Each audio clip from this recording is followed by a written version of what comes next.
Been waiting for this moment for a while now. It's good to have all the guys here. My name is Max Ford from Legendary Sports Group, LSG Sports on IG, and I'm here to have a conversation with my guys. We can go through introductions real fast. Like I said, Max Ford, growing up in Bloomfield, Connecticut, went to Springfield College, came home after school, and currently, right now, I'm down in Miami. Can I come visit? Of course. Of course. It's a great place. Word. I guess me, Jacob Conde, you guys know I run the How'd I Get Here podcast. I do bigger than goals training as well. So anybody that needs soccer training, hit me up. And there's big things coming with that too. And I'm just a regular schmegular guy that used to play soccer and now does cool things. Don't forget national team. Yeah, I used to do big things. Now I'm just chilling. Shabazz Gordon, Bloomfield, Connecticut. Went to school, Lackawanna first, then Delaware State University. Part of the Big Man Academy. So if you guys got linemen that need training, send them to get coached by linemen for real. Man. Chris Prescott, also from Bloomfield, Connecticut. Head of Impact Training. We do, sport development, skill development for youth and adults, football, soccer, and basketball for a Division I basketball player, pro basketball player. We also provide recreation leagues for youth, boys and girls, women and men, and nonprofit AAU side, and just trying to elevate the state of Connecticut, sports, and most importantly, Bloomfield. So that's why we're here. Man, that sounds good, man. In Bloomfield, and obviously sports was the common occurrence of what everybody was just speaking about. It's amazing and it's a blessing to be able to sit in this room. I feel like we all have a good quote-unquote impact, and we're all pretty much driven and have our own visions that can kind of align in some sort of end goal of pushing sports culture forward. With saying that, I would like to go into sports and society. We were talking about the importance of sports and the impact and kind of outlook that it has, not only sports on the field or on the court, but off the court, and all that it brings, and whether it's a family atmosphere, whether it's skill building, social skills, life skills especially. Let's kind of steer the conversation in that way, and then obviously we can speak about us each coming up in Bloomfield. We have different experiences with that, but they connect, and we can go from there. So I think one of the biggest things that I notice now, like working with kids, is confidence in sports. You know what I mean? And we all played more than one sport. So soccer and basketball were two very different things for me. Like soccer, I would step on the field at no matter age, and I knew wasn't nobody fucking with me. Even if motherfuckers was fucking with me, wasn't nobody fucking with me. That was my mentality, you know what I mean? But then when it came to basketball, I don't know what it was, but like in the parking lot at school, I was good. As soon as you put me in the BYBL, travel team, whatever, I was shitting my pants. And it was, I don't know where and people used to tell me like, yo, where's that confidence that you have on the field? And I don't know if it's because like soccer was my main thing, but like basketball, I lacked that. And I remember once, I don't know if Chris remembers this, I had enough confidence to guard him. We were playing at HB's. Oh, you remember he had the little hoop on his patio in his backyard, right? And Chris gave me shaking your head, man. and Chris gave me one of these, and like I take pride in my defense, so I was right there with him, and he must have saw something that I didn't see because he gave me another one. He went that way. I say my foot got caught on the porch. It did have the Because it had the ridges, but I was going that way, and Chris like laid it up, but like the confidence for me just didn't translate from soccer to basketball. And one of the biggest things I see with kids that I work with is lack of confidence, you know, and that's one thing that, you know, with my soccer training, I try to focus on. Like, you could be the best player in the world, or like some people say practice players, but then when you get in the game, you lack the confidence. And if you don't have confidence, it's not going to matter. Number one, let me just answer that. I agree. I think what separated our era from this era now is just like the sheer confidence. I know guys that had no business being on the court, just had the confidence to maybe, you know what I mean, put up a challenge, and that's all you really need in basketball and sports in general is just the confidence. If you have somebody that just believes they're gonna win and just believes that they're good enough to make something happen, I'm taking that player over somebody that has all it takes but doesn't exude all the time. Right. You know what I mean? And So I think that like that's what the kids like. That their hype is over the potential instead of what am I giving.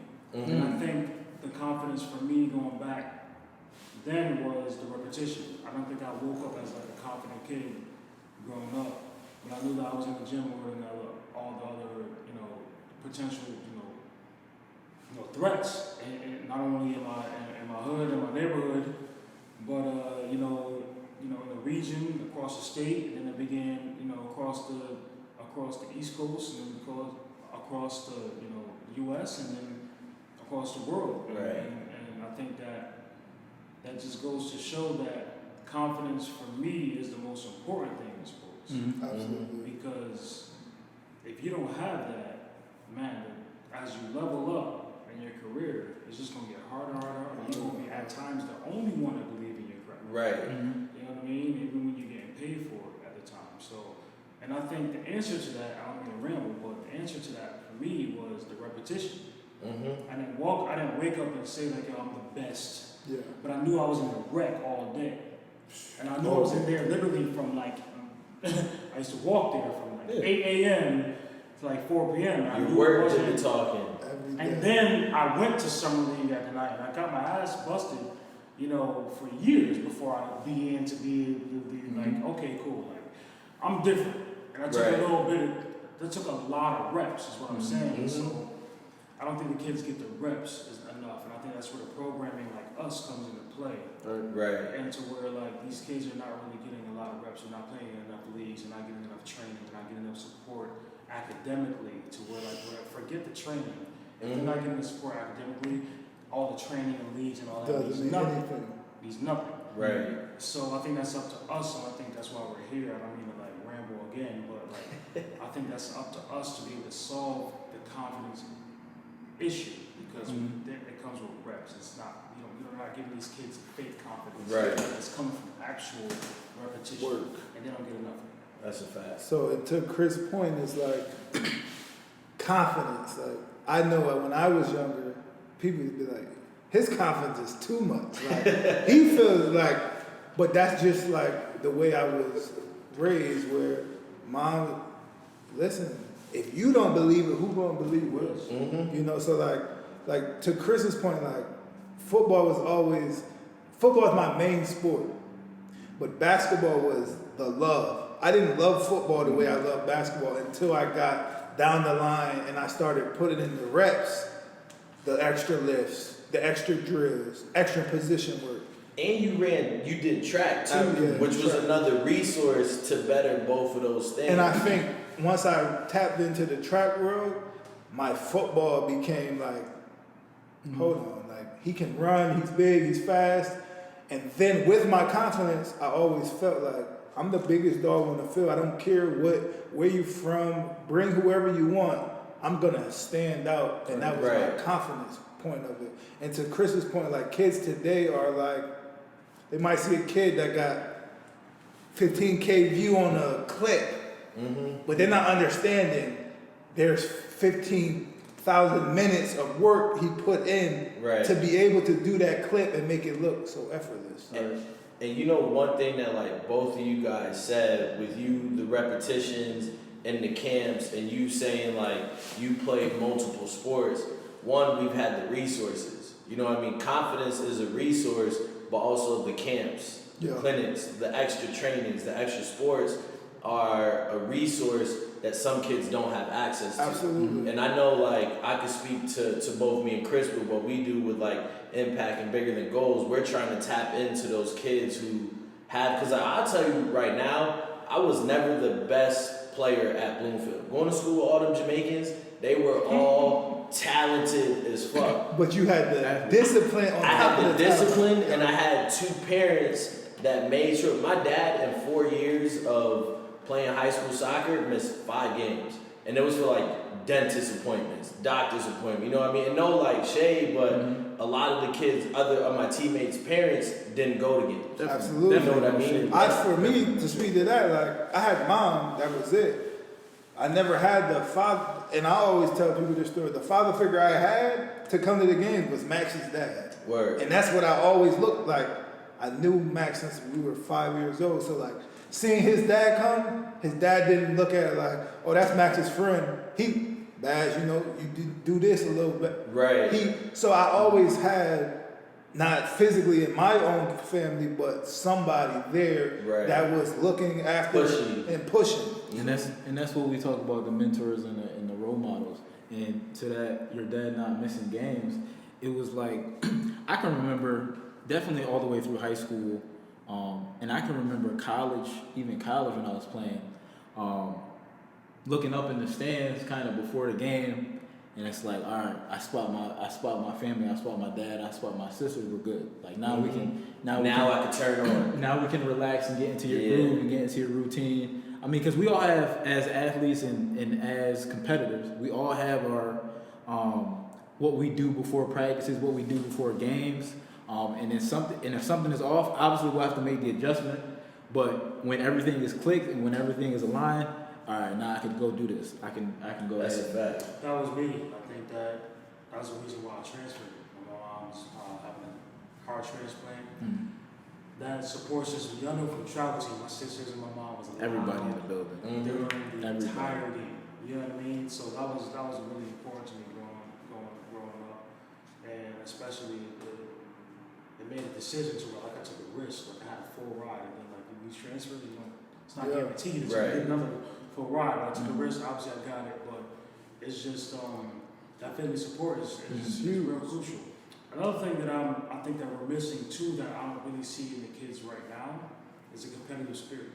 Man. I think for me, I know, because we played ball together for years, and you're not a basketball player, but you play ball. Yes. And you're a football player, but you take what you know in football and bring it into basketball, and it's going on board, just like you were on the sport. I don't really see that with the kids right now. I feel like there's... Why is that? Do you Before think No, go ahead. Before you go, I can just remember when we were playing growing up and stuff like that. Obviously, like you said, after a certain while, we weren't basketball players. Football was the focus. But I could just remember. We took the challenge. We took the challenge. We loved to compete, and just how tight, how upset basketball players were when we would actually beat them at basketball. And it was never the excuse of, oh, we're football players. Nah, we're competing. From Louisville, you're expected to play. That's where we're from. Yeah. You're expected to know at least how to play both, and there's no excuse whether you lose or not. Right. And that's where we're from. And back to what you were saying about the competition and the repetition. Competition, and it's all like, if the more you do it, regardless of what sport it is, right? And what you were saying about the relationship between basketball and soccer, I would just guess that soccer, you already knew that was like you said, that was it. But basketball, maybe you didn't get enough like reps with it, so you weren't in the competitive. Right. You didn't go. So here's the thing where I want to it doesn't matter what kind of talent level you bring. Mm-hmm. Doesn't matter how prepared you are. The least you can do is just bring. Compete. That's what I tell my kids That's the all the least time. you can do. Listen, if I see and you walking, if you don't know coming. what you're doing, don't know what you're doing hard as hell. And that, You know what I mean? And Don't that's quit 'em. okay. Yeah. Don't quit 'em. Because for years, like, we all played the sport that we end up being really good at, but there's a lot of times and hours and games and competitions that we spend not knowing what the hell we were doing. But where we're from challenges us to do whatever we're doing, whether we know it, whether we have the footwork or not, to just do it as hard as we can. Mhm. And that's what I think we're missing right now with the young bucks right now, because they're and I like camaraderie. Trust me, Yeah, I'm absolutely. cool with you. I'll battle with you. We can cuss each other out. We can foul each other. You like all that. But and that's what we're supposed to do when it comes time Right. to compete. We're supposed to be at each other's necks. I'm not supposed to like you. I'm not supposed to wish Absolutely. your well-being and all Right. that. Like I want you to get hurt. But But at the end of the day, I gotta kill you. yo, I gotta kill you. Right. We ain't That's friends. what I thought of myself from the moment I was a terrible basketball player to when I was the best. Yeah. Right. Because like I was like, yo, all right, the least I'm gonna do is just compete. I come from people that always demanded such from me. I don't think that I don't That's know, not- it's not- coaches it's- or whatever the case may be. I don't think the demand is that no matter what you're doing, no matter what your talent level is, you gotta compete. Very few trainers, coaches, programs bring the best out of the kids to just basically compete, Right. no matter what the talent level is. Right. And to Chris's point, like, I knew, like, when Chris Prescott walked into a gym, Stanford walked into a gym, like, and I felt like Chris was from Bloomfield, but in our era, it was like, this is our time. Like, I don't care that you St. Peter's, you come in here in my gym, we're gonna give you, Right. we're gonna We're gonna give you compete. business. We come to play. We coming to And the play. competitive nature of mine is like, yo, this is my gym. Exactly. Right. Like, I can remember. Welcome here. Right. Talk to me when you know what I mean? When after this loss. Yeah, like, I can remember him. I remember being young, watching him, Harvey, like playing summer league, like in the rec. Be like, give me a couple years. This is my shit. I'm taking it. But it was guys like that, and one of Max will tell you like. We were so competitive, like we're best friends, but we were so competitive. After Sunday basketball, we would not talk until Thursday. And that's how I beg the kids to have that. Like I don't care. Bro. Like I'm not like condoning violence. Yeah. I'm waiting to see a fight in like the one-on-one battles that we put the kids in, a 5-on-5 situation. Somebody just push somebody. Yeah. Just show that you want it more. I don't Yeah. care what the talent level is. I don't think there's that anymore. There's And I think that no like there's no respect for the game or That's minimal huge. respect for the That's game. huge. And there's minimal discipline because you said that earlier. Now, when I say respect for the game, I'm done playing at a high level, right? And people call me every week and say, "Hey, like, come play." There's certain leagues and teams I won't play in because it's like I don't know how to just go and kiki and kaka on the That's field. so to me. You So hate me because I don't play. wherever Yeah, you like, want I- to, because I just can't. If it's not gonna be in that level to me, that Right. I'm gonna be at my best.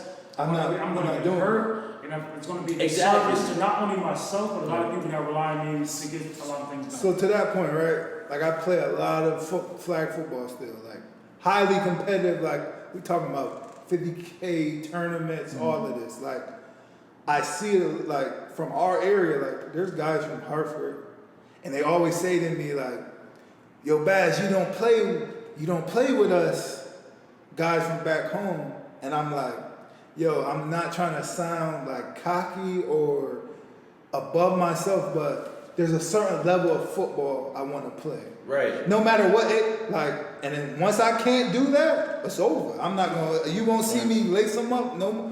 But when I can and I'm able, I'm gonna play a high level football, which is gonna mean I'm not playing with the hometown guys because just discipline alone, and that's even at the adult level where Right. we're talking guys that some doctors and out, but they still don't have that discipline on the field where I can feel like, all right, Baz, dude, I still have that level of competition as an adult, so I don't have any. Like I tell my players all the time, I don't feel bad for you that I'm pushing you the way I'm pushing you. Right. Because I know what I went, I paid my dues. And You gotta pay your dues. it's funny how right now we're craving what we're coaching Yes. and Yeah, what we're trying to teach. I like that. Right? So, like you're saying, you're not going to play a certain level of flag football because of X, Y, Z is not up to par. Right? I was telling my people the other day, when they come to this building, I would like people to think of this building as like that top tier franchise, like the Sanctuary. Yankees Yeah. or the Lakers. That's how we look at the rec. Yeah. You want like You a checked quality of yourself before prospect. you went in there. Like what? I don't know Like, how to spend. Like I remember like not being 100% or the kids would be like, yo, talk to yourself before you like get out the car. you get in the car, you turn the music off. Yeah. Right. It's time. It's time Get to it get together. Listen. Get it together. Listen, we all mentioned BYBL. We all played BYBL, and the night ball after BYBL is It's arguably different. more legendary. It's I mean the Like night you ball will is play your legendary. game. All right. Yo, the, Nah, I I'll be think home that later. goes to show. I That- think that goes to show even when Baz was just talking about him as an adult, just Mhm. holding himself to that standard, and what we're challenging the kids. I think that's what we're all here is just Push raise the level Yes. of expectancy for And Connecticut Connecticut. sports. Mhm. 100%. And the platform, so we're here to raise the platform. Right. We're here to raise the expectancy. We're here to raise the scholarships. We're here to raise like the level of like marketing. Mhm. We need to market our student athletes better. We need to provide the resources to where like, yo, it shouldn't be a struggle. Like we shouldn't have more kids going to JUCO than we do just going outright to whatever university. Like, and I tell They kids, they shouldn't have to Hugo take is not where you want to go. no. Right. Like- See, Last Chance, she was a great. If you haven't watched it, Right. the football one I haven't seen, but the basketball one is phenomenal. And for It- me, it is. It just tells you the route that you don't want to get to, and there's so many other ways first off, to get to where you need to go. Yes. get them grades. That's the most important. If Well, you- I think the last thing I want to say is there's so many there's so many like okay, like there's so many niches like you can get to this way through JUCO and yeah. doing this. But yo, what's wrong with getting it done the right way? I think that's where we need to bring the conversation Right. back to. What's wrong with qualifying? Yes. What's wrong with like There's nothing having wrong. grades? Absolutely. And what's wrong with being attractive on paper and on the court?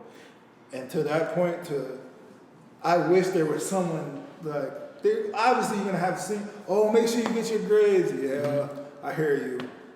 I'm nice in football. It's figure itself. That's how you think as a young. But then when you actually like have to go through where I went to JUCO, like JUCO football was 115 times harder than Division I football.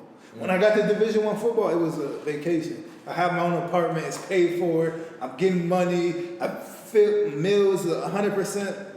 Everything's laid out. Right. But when I went to JUCO, I had to adapt. First off, I went to a top JUCO on the East Coast, so we're getting players from Texas, Pennsylvania, the home state, Florida. You see all of these guys come in, 150 guys come in, and the coach, first thing he said is, look to your left, look to your right. Only one of three is gonna finish it out. And you're like, all right, dude. And then when I got to graduation from Lackawanna, there was 8 of us that graduated on time. And it's like, he wasn't lying. Like this shit will make or break you because it's like, you have to put even a higher discipline amount because this is your last chance. Right. This is the end of it. So when I got to JUCO, it was like, yo, Baz, you want to do this? No. I'm staying in my room, playing the game, working out. That's it. Discipline. And I'm glad you said, I mean, cut you No, it's a off. great point. What the discipline looks like, right? When I was playing, my diet was this. I know what to eat, what to drink, when to eat, what to drink. Now, I go to the gym 5 days a week. Shout out to Get In, Get Fit. Right? And I'm there 5 days a week. When I first got in the gym, I was 197 pounds. I was almost 200 pounds. That's the biggest I've ever been in my life, right? Because it was COVID. I was eating, That's a drinking, fact. wasn't working out. So I get in there. Now I've slimmed back down to 180. And I'm like, yo, Lee, I want to lose like 5 more pounds. She goes, well, what are you eating? What are you eating now? Because I'm done playing soccer. I'm like, motherfucking Saturday. I had empanadas, burgers, wings. But kids think like, That's right. oh, No. I got a fast metabolism. I'm playing. I can eat whatever. But they don't realize the discipline. Yo, maybe you should, the 2 hours that you're playing Fortnite, I don't know if kids are still playing Fortnite, that's an hour that you could have been studying film. That's an hour that you could have been working out, doing yoga, things that like, in high school, if you would have told me as a pro I was doing heated yoga, I'd have been like, you stupid. That's a fact. Right? But things like that, but kids don't know, and when you try to tell them, they think they know. Yeah. You know, that's part of the discipline fact of like, you gotta listen to the folks that been there before you. And I always tell my kids, like this past year, I told them straight up, how bad do you want it? Because for the first time in high school sports, everybody had the same preseason. Everybody was sitting on their butt. Everybody had the same start date. There wasn't, granted, the schedule was a little different, but everybody was doing the same nothing. Everybody had the same 24 hours. Yeah, everyone for the first time did. So, okay, them 11 people that you guys are on the field with, how bad do you want it? Are you going to cramp up? Are you going to complain that you're tired in practice when, you know, you're tired? Oh, coach, we need water. You're not going to get water in the middle of a game. At least not in soccer. Right. So how bad do you really want, coach, I want to play in college. How bad though? How bad do you want to make those sacrifices, sit in the room and say, nah, I'm chilling? Kids don't want that these days. And to your point, like I always tell, as a coach, I can't want it more than you. Right. Like I've coached players like where like I wanted to win more than they wanted to win, and it's like that's not, you can't do it. Right. Like I'm out of it. Like this is your prime. You don't get these 4 years back. And it ain't about me either. It's not about me. That's- I tell kids like, listen, I can win a bunch of games and none of y'all go to school. I'm a loser. Right. Like if you're a coach and you're playing to win and not the actual like developing the sport, sending kids to school, giving kids that don't have an opportunity, something like, and let's be real, in our minorities, sports, music, or the streets is the 3 avenues that most of us is gonna Right. choose. Which one of them is gonna get me to where I can take care of my family? That's a fact. And with sports, like we all chose sports, and we have friends that chose streets. Like you have to understand and take it as a gift. Like every day is a gift that you're able to play the game, because something that happened to me that made me like look at the whole landscape. When I tore my knee up right before COVID. I got surgery, and it was like, where I can't go and run. Like I can't go and I can't go play. Like damn, it hurts. Like I'm coaching basketball and like, you know, my point guard Dior, like, let's play King of the Hill, coach. I'm like, bro, I can't even go side to side right now. And it was Right. like getting it taken away from me. Even at an adult age where it's just recreation, I'm in the gym 5 times a day, 5 times a week for recreation. Like that's a different type of discipline where there's guys that I can get on the field with, they just got out of the car smoking a cigarette, and they're like, yo, why you like, you're just on, like, you don't care what level is, you want to kill every. I said, bro, that's never going to change. And once that changes, I'm done. No, Right. I know it's time to for call. you. I can speak. That shit will never change. Yeah. Like that'll never change. But back to your discipline talk, I think one of the things that we have to implement and really put into place is, for me, I can just speak honestly. I mean, my grades were always at a they're always pretty good. That's why they're my best friend. But look, my grades were always better during football season. Yeah. And I didn't really put the 2 and 2 together until after high school. And You had the motivation. I had the That's something to motivation, focus. not only the motivation, but I had the structure. I think what is important for us and other people, you made a good point of, because what you were just saying, you sound, and I know you personally, and you know your impact on the kids and the community that you work in. Like you take this shit seriously. Absolutely. So when kids come to you with problems or issues or concerns, you're able to do that, and you're able to mean what you say. I think and back to our sports talk, the structure that we're implementing with these kids needs to be something that they can do not only during our season or not only during the season that you coach, but during the off season. Or if it looks a little bit different, sit down and speak with them how it's gonna look. Hey, we're not gonna be here at the school. We used to be at the school from 7:30 a.m. to 8 o'clock at night. Here's You're where with us. Let's figure out how it's gonna look a little bit different. Here's where we, as I said, like as Connecticut people, just shoot ourselves in the foot. Like you just said, imagine if high school coaches like if New York, New Jersey, wherever, if we were there, they have access to their kids all year round. Coach, you know. You're restricted to how much you can deal with their team. Coach, you know. Yeah, absolutely. In other states, they have access to the kids all year round. 365. So now you got, the AAU guys who high school coaches don't tend to really kind of mingle with because it's like a night and day kind of situation. Which is weird to me because I feel like they should be intertwined. They should, but this is where Connecticut or places like this don't really mix because And that like is everybody that's not, it's like an internal thing. It's like I want the credit for the kid. and This that's is my not kid. putting that's not And putting that's kids a, first. That's a whole nother podcast. You know, So We're not gonna do that. No, hold on, I gotta say, not to ramble, but we can. that point to what Chris said is like the kid is not the main thing. Like The kid's a kid. Yeah, the kid. Like I train It's kids. a village. Like, It's a village. Like I train kids that be like, yeah, coach. My coach, he was kind of like, he don't want me doing that because it's not gonna benefit our team.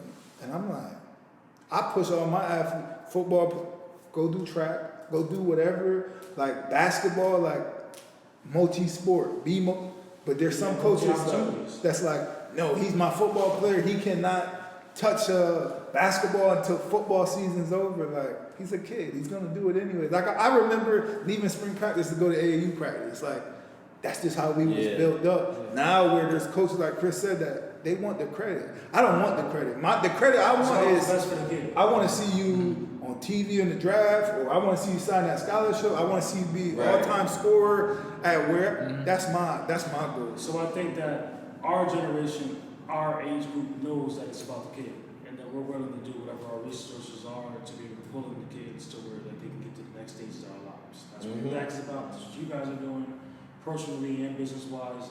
That's why we're here.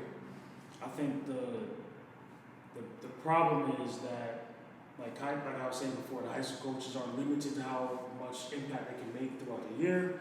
AAU only seasonally, town league is seasonally. Or like, you need people like us that are like year-round supporters, for the kids. That through impact, through vision goals, and what you guys are doing, they have support year-round. They have support academically. They have support as young black men that look like them. That's the most important part right now for us. Is like with the impact, we've gained a few different contracts with a few different school systems right now because That's what's up. we're at the point right now where like I don't want to take a kid to the gym if he's not going to qualify.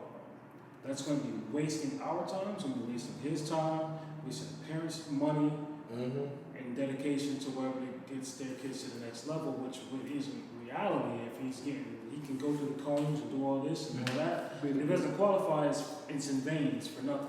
Be the greatest player ever. And if he can't, then if he then does qualify, if he doesn't have the interpersonal skills to understand who he is as a young black man in society, to where if you step on an all-white campus, how do you conduct yourself? You have to. And after that, what we're preaching is, support academically, scholastically, and after that, career-wise. How does he conduct himself or herself in an all-white faculty, co-working situation, to where when they get to their careers, that really like takes a toll on who the person is that is being developed from the ground up, so whether they could be successful or not, based on they have a demanding coach or demanding boss or foreign teammates, foreign coworkers, where they can fit in different situations, which is I think another point that we're going to talk about. I don't mean to jump the gun, but I think that fits into the conversation to where we're talking about how sports plays into your life.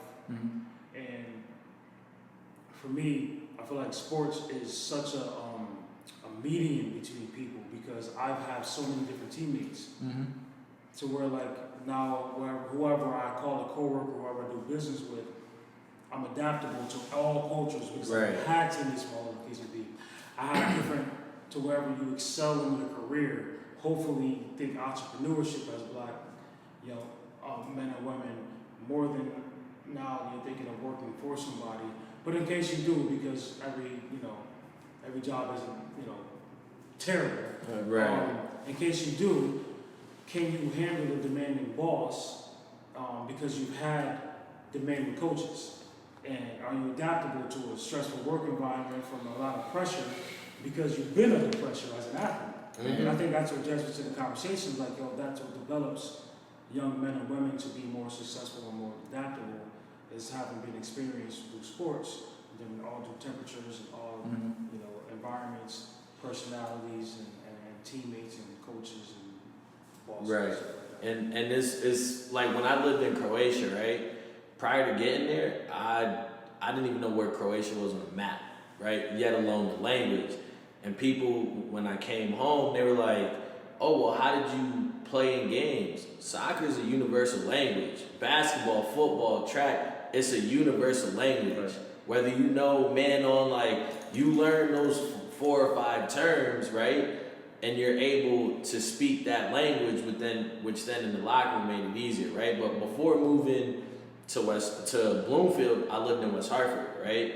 But even aside from that, you look at the big soccer communities out here, they're predominantly white. Yeah. So I had my mom who lived in West Hartford and Bloomfield, which is the burbs, and my dad who always lived in the hood, always lived in the South End.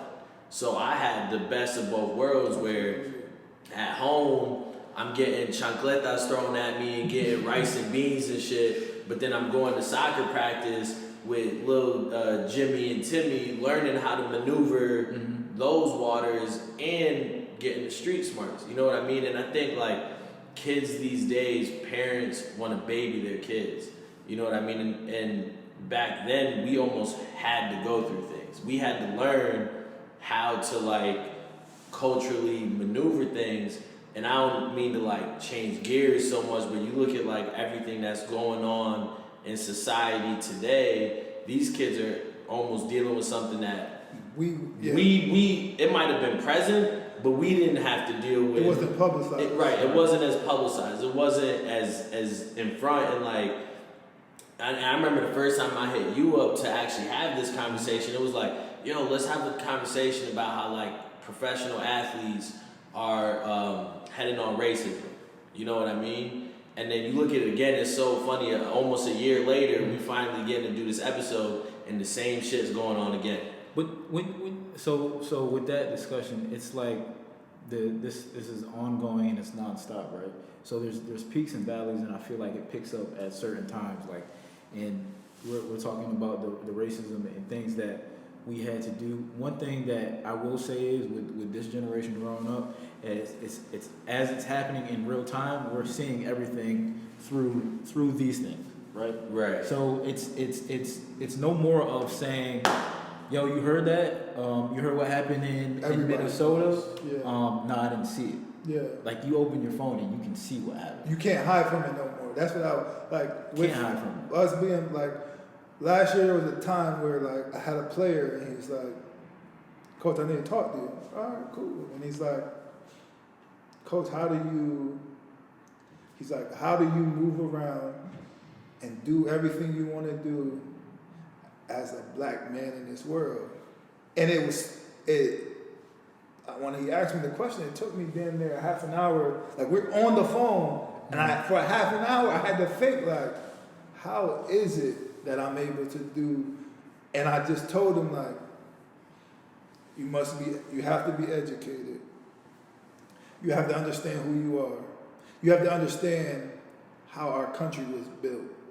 Like, our country was built on someone coming over here and stealing the land. Like, so you have to understand, like, a lot of our systems and policies, they need change. But the only way to change that is to get us to make those changes. And that's where I think that for us, like, man, it's just every other day, nationally, you see somebody else. Literally in the last week, it's literally been every other day. But then you look in the Hartford Current, it's the same thing. Same thing. Same thing. And a lot of our kids are dying, man. When I say kids, not even like Kids. I say kids, even JQ was not a kid, but JQ was a 24-year-old young man. And life expectancy as a kid.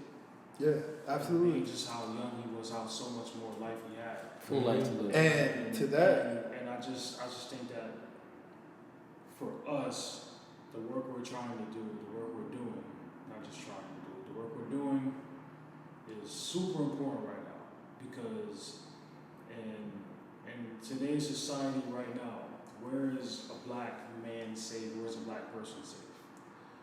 We're not obviously safe from, oppression of, political, police force, social injustice. We're not safe from that. And we're also in an oppressed field to where we're taking out each other.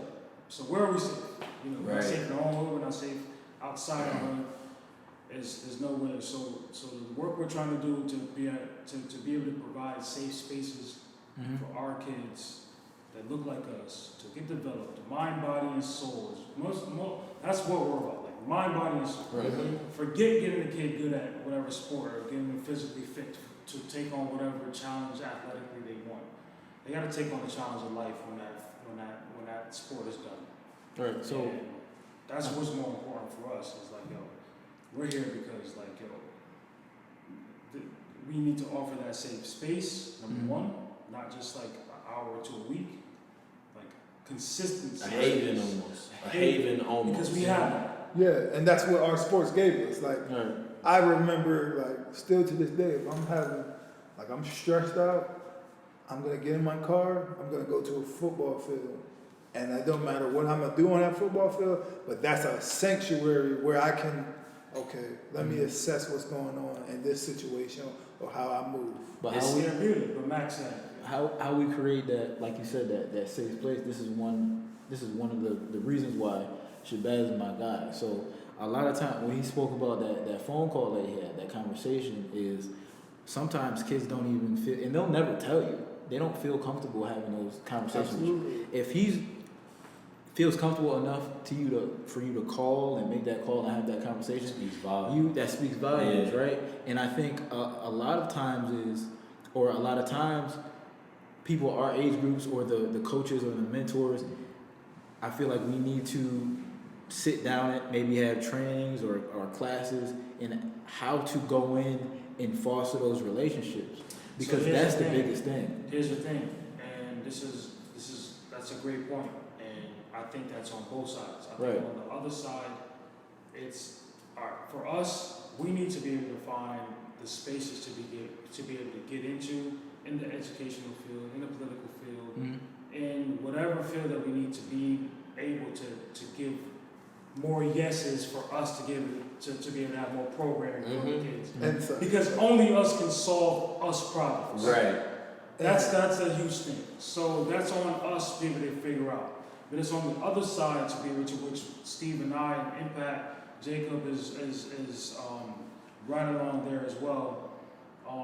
We've developed the relationships with different partnerships, organization-wise, nonprofit, for-profit, to get the training and penetrate the cracks for the relationships with superintendents and school boards, so we could have mentoring programs that we are leading. yes. And not that they're just, we have a mentoring program, we can hire Max, and Max, you gotta give this curriculum, you're expected to say this to the kid. Like, that should be on us. It's literally for us, by us. Not Literally food, but for like. us. Yeah. To be honest with you. But literally, it's literally what it is. It's a two-layer thing. It's like I said, it's on us to be able to figure out how we're going to do that. And like you figure out how you're going to do that. You figured out how you're going to do that. You have, but like not just on the like basic level. Okay, like kids going to come train. Yeah. Kids going to come to whatever event I have and whatever I do event-wise. The family are invested. Yeah. But like, how are you really impacting the kids to where like they can get developed academically? And that doesn't have to come from you. Yeah. It comes from a connection from you and the resources. The that you're resource, getting. yeah. Like, I'm not a tutor, but we partner with the tutoring companies where we supply the academic support to our program. And that just goes like that. It's a two-layer thing. Like I said, it's on us and it's on them. It's like it's on us more so Yes. because they're not going to give the opportunity to us. Right. So we got to kind of take it. Gotta take it. So to his point is like of being in those positions, like it's Chris went to Northwest, but we were all in Bloomfield, graduated at the same time. I could honestly sit here and tell you if someone told me 10 years ago I would be in an admin level position in a school, these two would be able to tell. There's no way. There's no way. Like to this day, people like my own mom, like, man, all them damn admin was calling me 10 years ago. Now you one of them. Like, it goes to the fact that we have to get in these positions to infiltrate and be able to be there for, like Chris said, like I wasn't always the best student, but I have kids that come to me, Mr. G, can you help me with this work? I need a little bit more assistance, and I'm able to do that and provide that to them, and they might take that way, like, all right, if he's teaching me this and he's telling me and he's like, it sticks with them a little bit more. Yeah. That side need, like you're saying, that side needs to be told though. Like everything's not perfect, and we know this world isn't perfect. So when you say 10 years ago, me and Jacob wouldn't see you in that position, maybe that's true. But at the same time, now that it's here, like every time, like when we check in with each other, maybe it's not every day, but when we check in, it's like, yo, what you're doing is dope, and that's why I'm like I said, I'm happy I'm here because with Jacob and Prescott as well, it's like these kids, they need to hear that story too. Like they need to hear that side too. The imperfect side is more realistic and more believable than somebody trying to paint a perfect picture like, oh, I did this by X, Y, and Z. One of the first things I do when I speak to the kids is, first off, I'm here for your best interest, whatever your goals are, we're trying to work towards. And if you think I'm perfect, I'm not.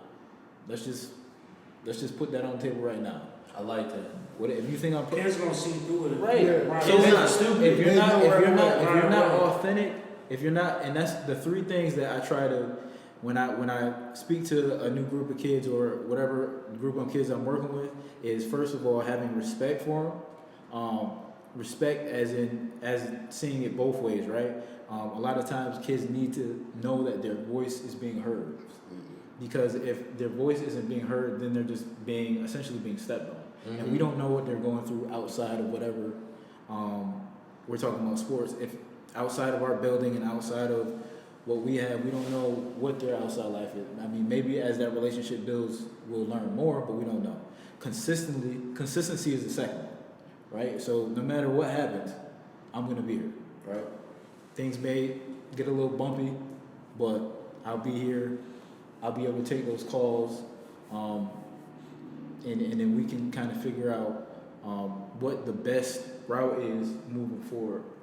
You get me? So I think the respect, the consistency are two of the most important things when working with kids. And then, like you said, just being authentic.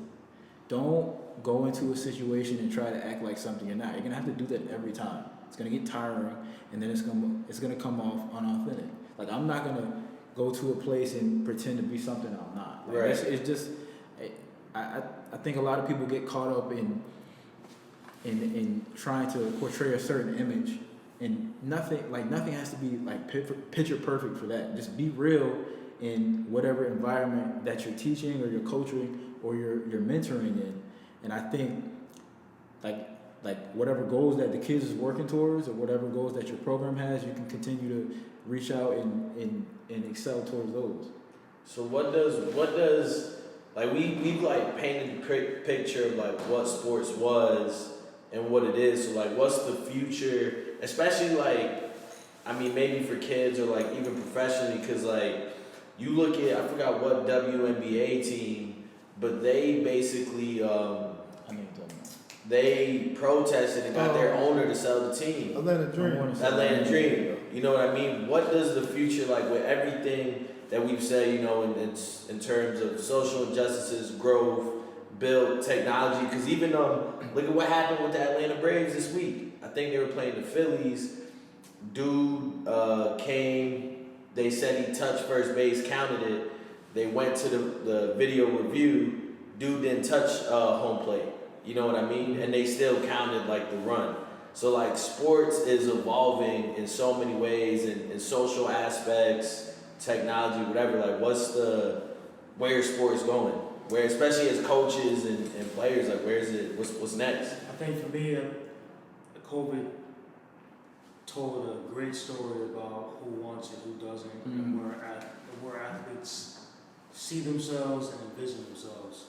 You had two types of athletes to survive COVID. The ones that like were saying like, "Oh, It's cold. it's COVID. It's a I'm break. not gonna work out. I'm gonna." No, that's a fact. Without me. I'm not gonna work out. I tried, but it just wasn't. I'm 30, so that was bad. I'm not 18, but I'm not talking about myself, so thank God. Type of athlete, yo, I'm not gonna work out. I have everything against me. Gym's closed, school's closed, whatever. Other guy saying, yo, I don't care. Let's get it. Let's get it. Every day is a challenge. Every day is an opportunity to get better. So I think it really told a story about who wants and who doesn't. That separation really told, forget the name, forget the clout, forget where you were ranked. COVID kind of separated who was who. Yeah, And I think that's a great point leading up to the future for me is like, yo, these kids gotta understand, like, yo, separate yourself. Understand your journey is your journey. Understand that you are going to be the first and the last one standing in your cheering session. You know what I mean? Understand that your path and your journey ultimately is up to you. A lot of the circumstances and resources or lack thereof is not your fault, but it's ultimately up to you. It's not an excuse either. It's not an excuse either. It's not your fault, but not an excuse. It's ultimately up to you. So I say that to say, like, a lot of these kids were like, oh, well, coach didn't me back, or I had this opportunity.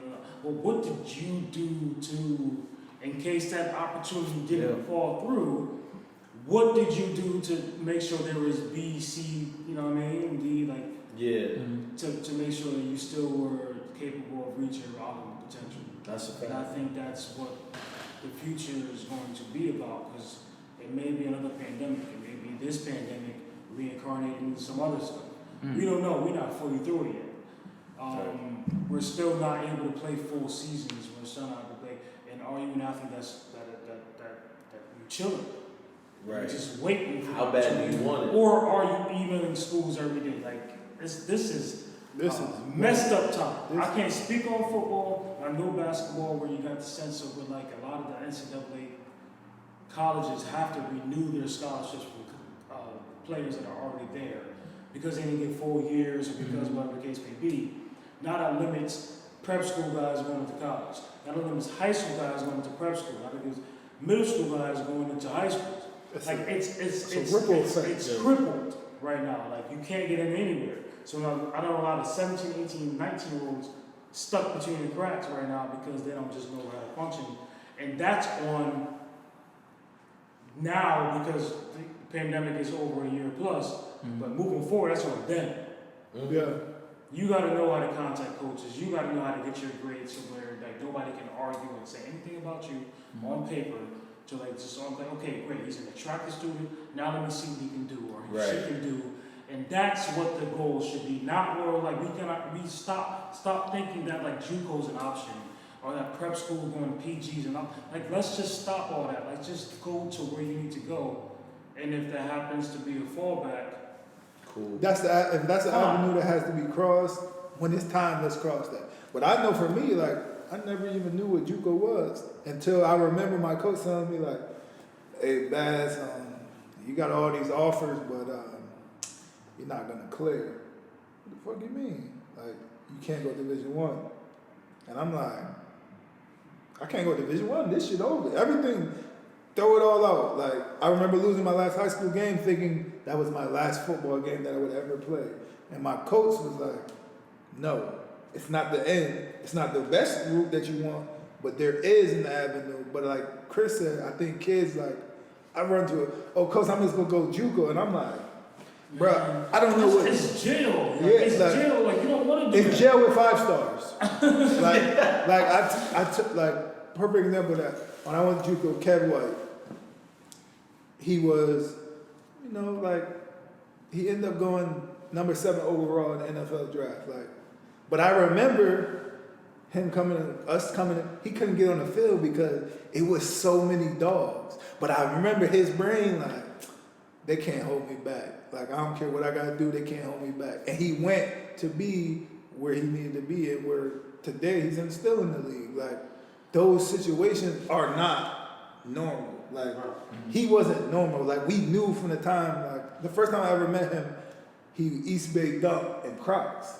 And I knew, like, he's a different type of athlete. Like, so, but he also had the mindset where I'm in a bad place right now, but I'm going to take my... This ain't my end destination. This not my end destination. I'm not stopping here. This is another path on the way. And then I think like with today's kids, like they see it, so they think it's just obtainable. I just go to JUCO, and then Calipari's gonna come get me. Like, they don't understand. Like, when you go to JUCO, like there's a lot of coaches like 2 years, you know, good to me. I'd rather go get a 18-year-old that I can mold for 4 years than I can get a 20-year-old that got 2 years left.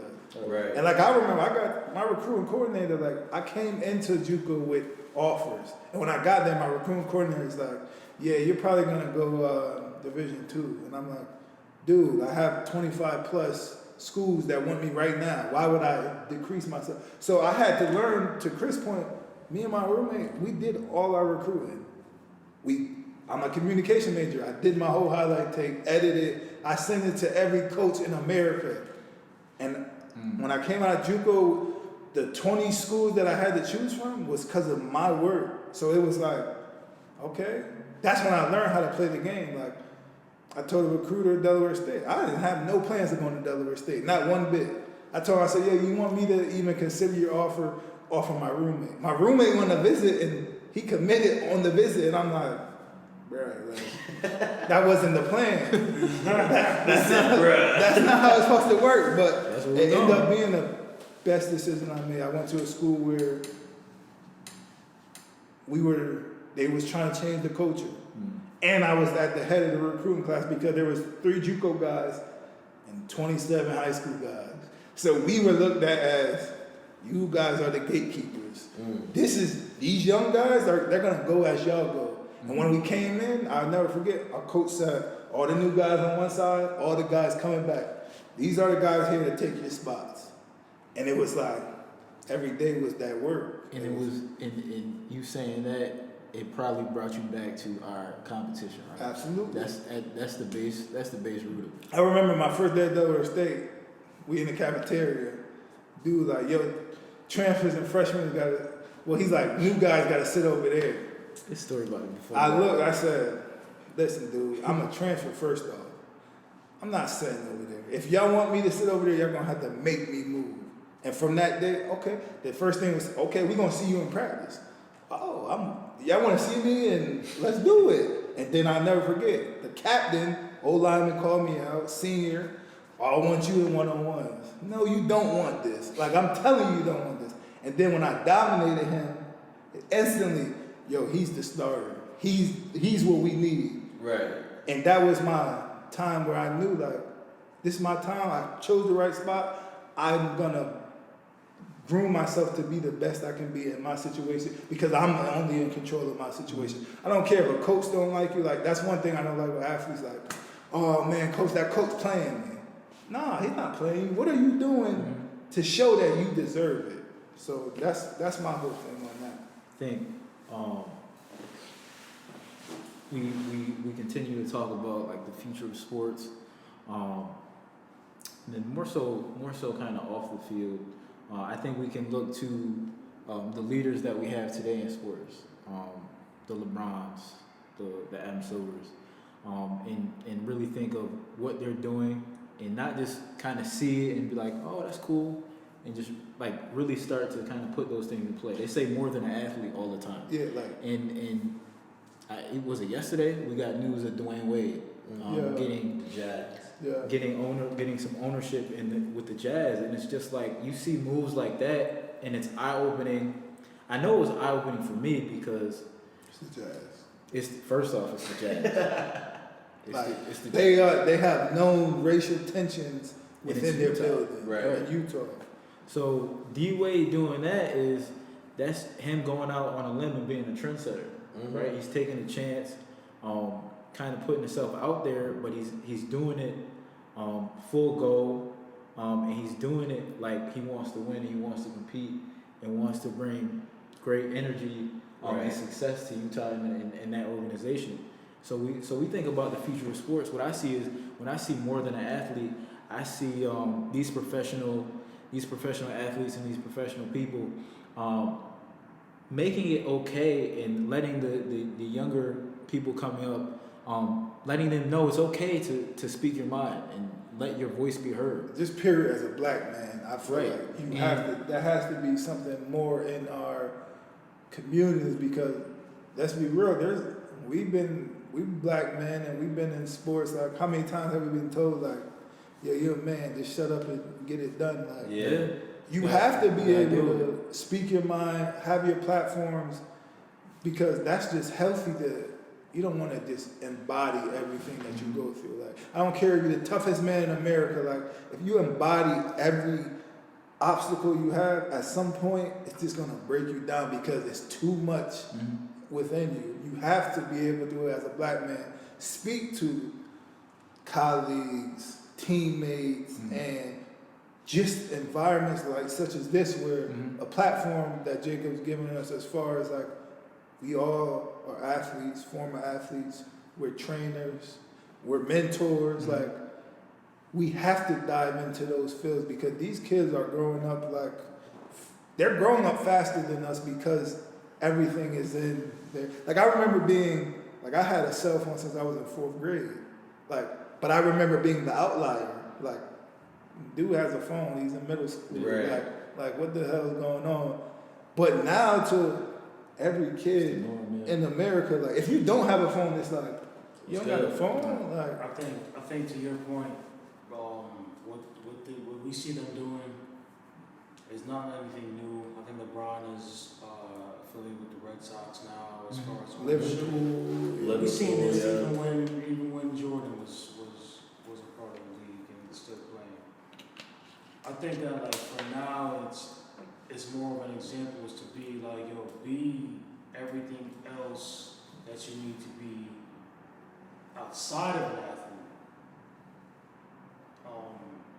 I'm not saying first, but you need to be it. Because we see COVID took athletics away. Yes. And so like a lot of people were faced, even grown men athletes, grown women athletes, what now, what next?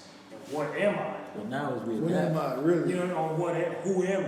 Yeah. And so like I think a lot of kids were like, okay, like the courts, they took the rims off. That was crazy. I ain't never think I would They see closed something. the gyms. It was just like, okay, like who am I? You know what I mean? And I think that what we're seeing with D-Wade, with LeBron, all of our favorite athletes, like speaking on social injustice, buying businesses, and teaching us how to build schools like the I Promise school. Crazy. You know what I mean? And build Westbrook academies and stuff like working. that. So I think that's the answer right there with what we're trying to teach our athletes now is like you need to be developed as a person on and off the court, more so off the court because like you never know. So it could be another pandemic. It Absolutely. could be something to where like you get hurt. Like I got a scar from here to here. I can tell you what getting hurt looks like. You know what I mean? And every time that basketball has been taken away, I was faced to the fact that like, yo, all right, well, who are you? What you gonna be? Ball's not bouncing no more. Who are you as a person?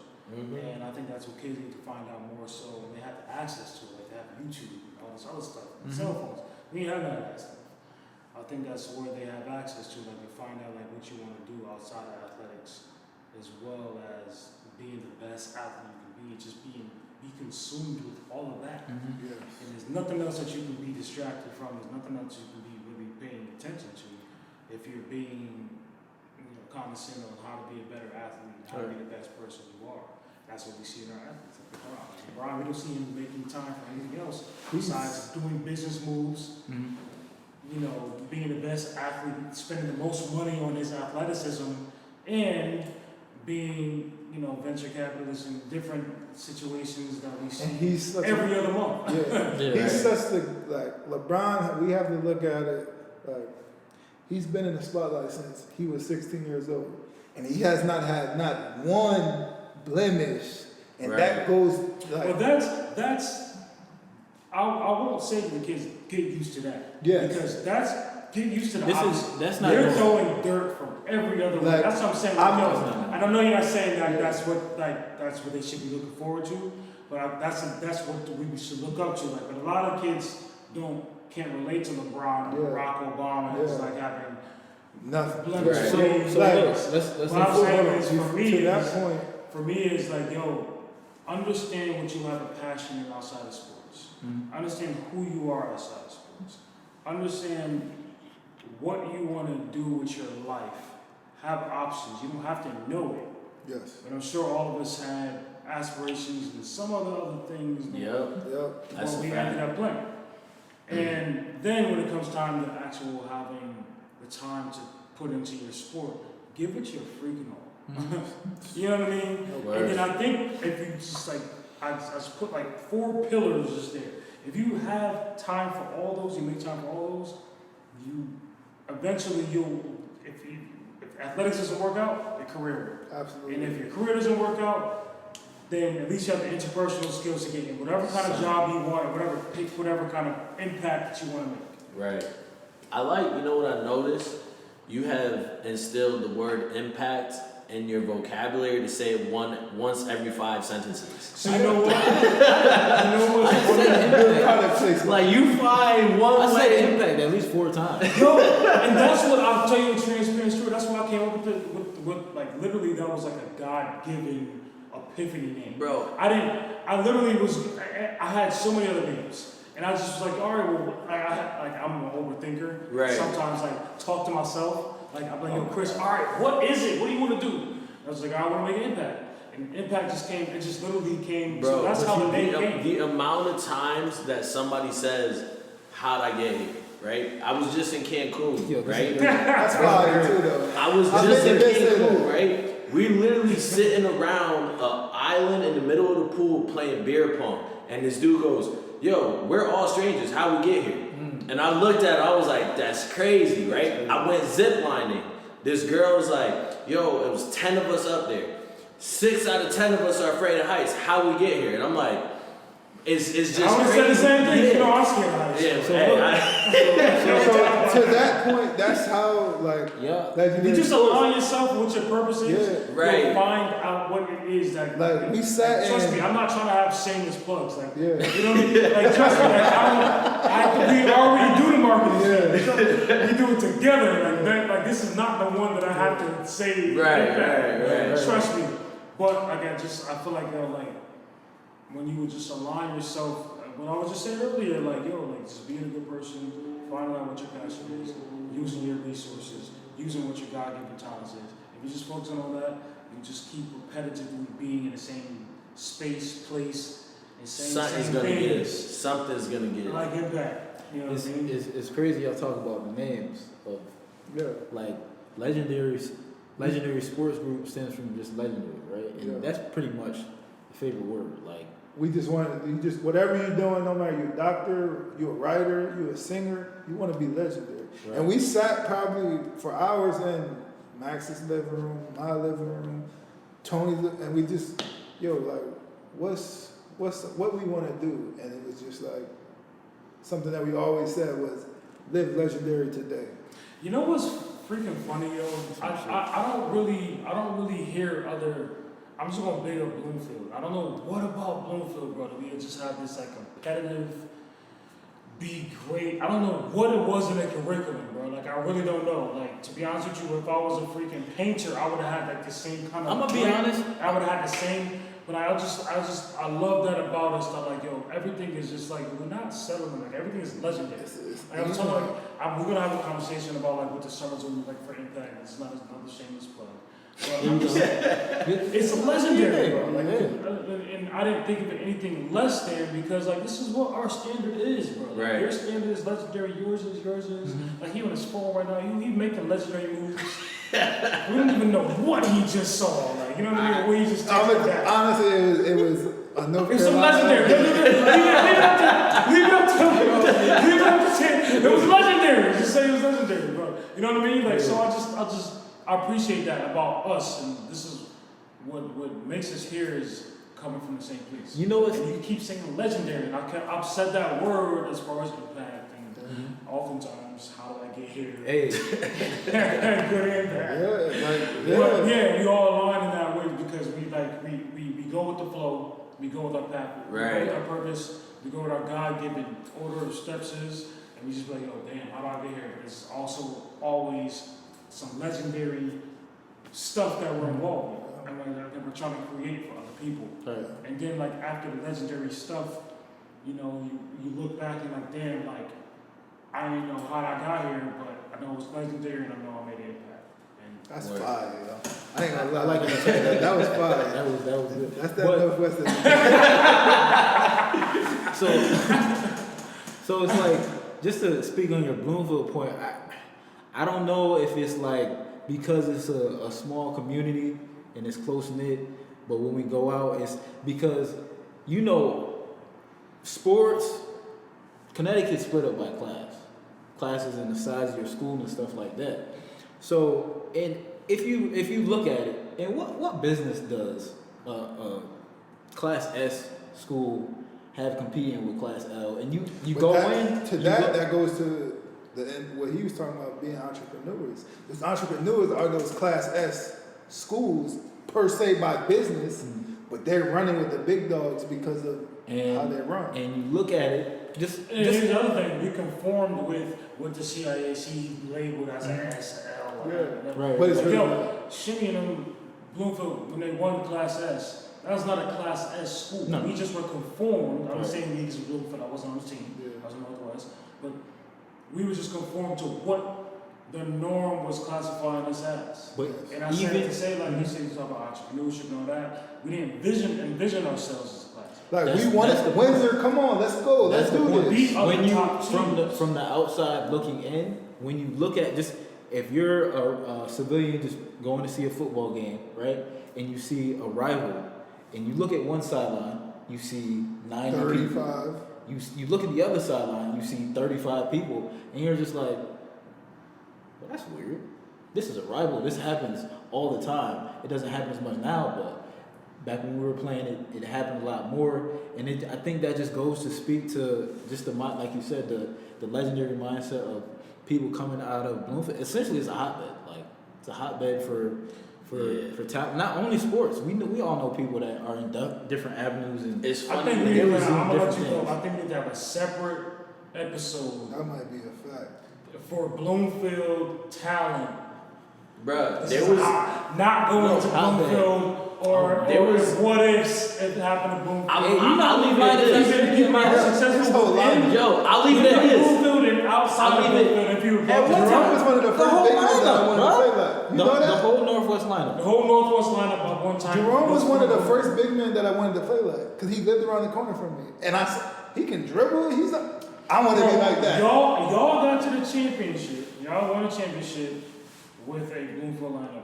Northwest, we went to the Final Four in the States in double L and L With a Bloomfield lineup. with the Bloomfield lineup. Let me- Windsor done won championships with half of or full of the Bloomfield lineup. Weaver, same thing with half of Bloomfield lineup.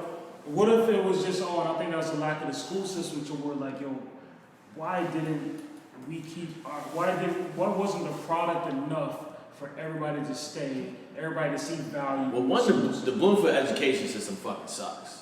I didn't want to say call that it what because it we're is. actually trying to get funding for the All right, we'll cut that part Bloomfield out. school system is No, great. in our era it sucked. But Yeah. they In our tested era. it. In our era, the Bloomfield, I can't speak to now because I don't work in there, but when we were there, the Bloomfield education system sucked. And But- people blame me for not going to Bloomfield. I I'm a 13-year-old middle school kid from I'm from high school, bro. Like to what you To that point nowadays, 13-year-olds are making those decisions. When you went to Northwest, that was really like the first. I mean, It wasn't the first. No.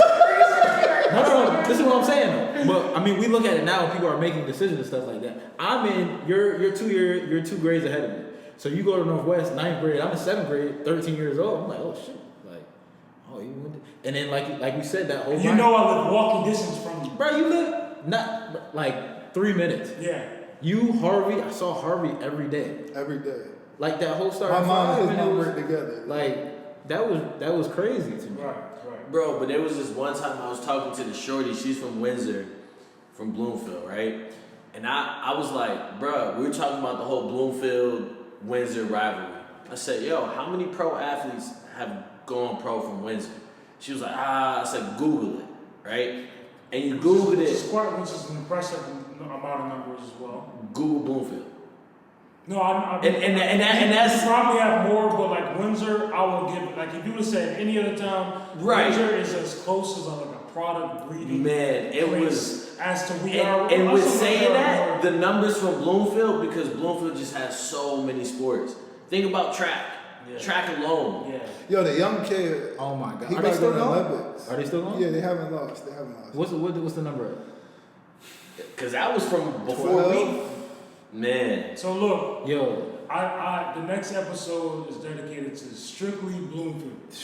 Hey, we can make that happen, bro. I literally want to talk about that because I think it will shed light on not only now what the kids need, so with like the shift in like how Bloomfield could have been different for all of us if the product would have been better. We don't control the academics in town. That's a school board. You know what I mean? Like that's not on us. You know what I mean? That would be a cool little documentary, to be real. Because you think about it, we all were successful in different ways. What if the product was just so sharp that it just was just like a tunnel, you know what I mean? Like it's just a path. Like in other states, like everybody qualified, everybody got scholarships and multiple offers and for multiple sports. Because with that being said, right?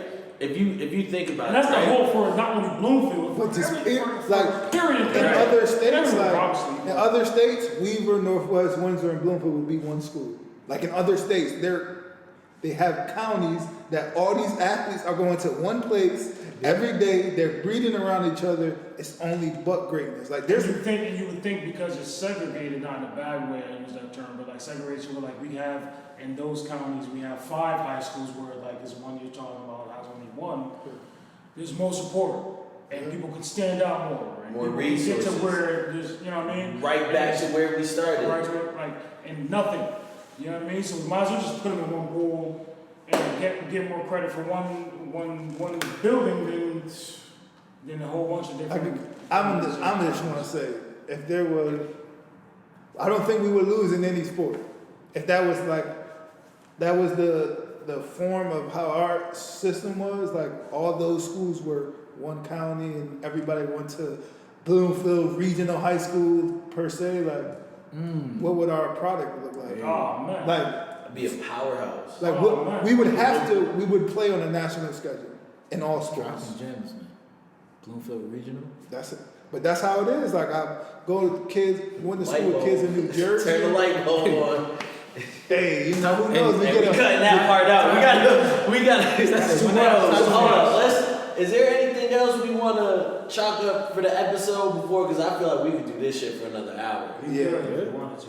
Is there? We want to keep this shit running, or what we? We might have to just say that for part 2. I think we need a part 2. Yeah. All right. So I mean, let's get our closing remarks, and then I mean, I guess I'll start. This was dope to actually sit down, Bloomfield alum, and just athletes. You know what I mean? To sit down and when Shabazz told the story about him having to be his own recruiter, I thought I was the only motherfucker that had to do that. Yeah. So it's dope to actually hear other stories, and hopefully the kids seeing this will be able to realize like, oh, that's what I'm going through, or that's what I'm gonna have to do, and really feel inspired, not turned away. Yeah.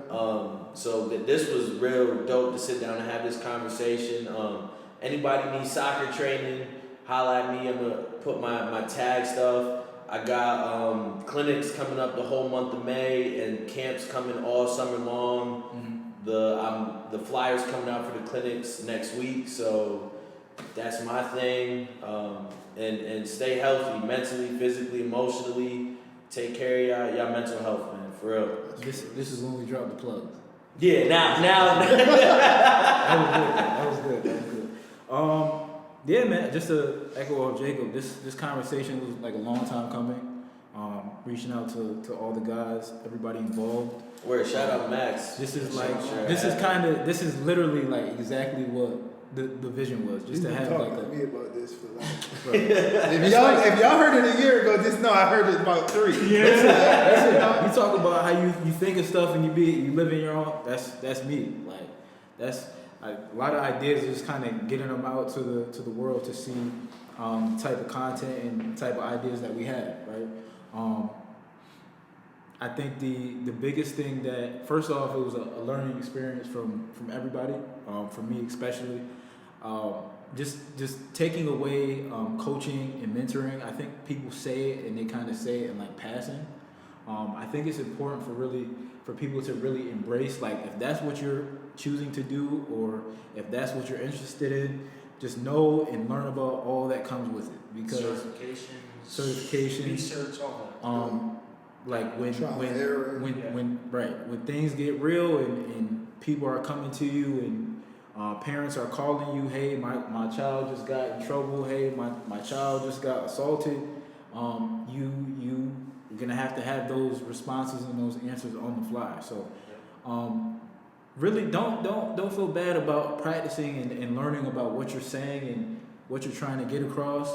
We talked about the more than an athlete and the people speaking up. If you're not a natural public speaker, I know I'm not, but it takes practice and repetition, right? Word. Everything we're talking about, the repetition, the competition, take the time to practice. And if you have a mentor, if you're a young kid, if you have a mentor, you have a coach that you feel comfortable with, call him and say, hey, I want to set some time aside and really work on these things because these are some things that maybe moving forward I'll have to do. Right, I'll have to get better at public speaking. We know that's something. If you want to reach a certain level, some form or another, you're gonna have to speak publicly. Like whether it's a setting like this, or it's a bigger setting. But saying all that, like I just thank you to everybody for getting on the same page with this, having this conversation, this discussion. You guys follow LSG Sports. On IG. That's me putting it at the bottom of the screen. It's gonna line up with my finger. You got the I hope. LSG Sports on Instagram. And in the bio we have our blog that started. We're covering sports culture, both professionally and at a community level as well. We have some things in the works with mentoring and some content we're gonna get out to the public very soon. So be on the lookout with that. Just for me, Big Man Academy, lineman. You're looking for training on how to be a better lineman. There's no one in the state of Connecticut with the experience my staff has. Shout out to Coach Lowe, Coach Swap, everybody that's involved in Big Man Academy. For your kids out there listening, make sure you're taking care of yourself, like Jacob said, mentally, physically, spiritually.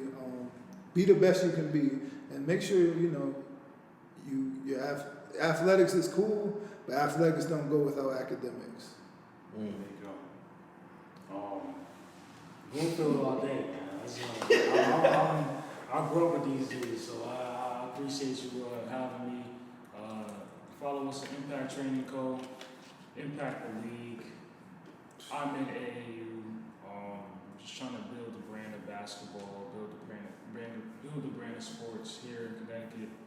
And like you said, it starts with off the court development before on the court or on the field. So follow us for basketball training, soccer training, other sports as well, leagues, youth, adult, nonprofit, and yeah, appreciate you guys having me. Word. That's a wrap. That's right. Good. I got fucking pissed.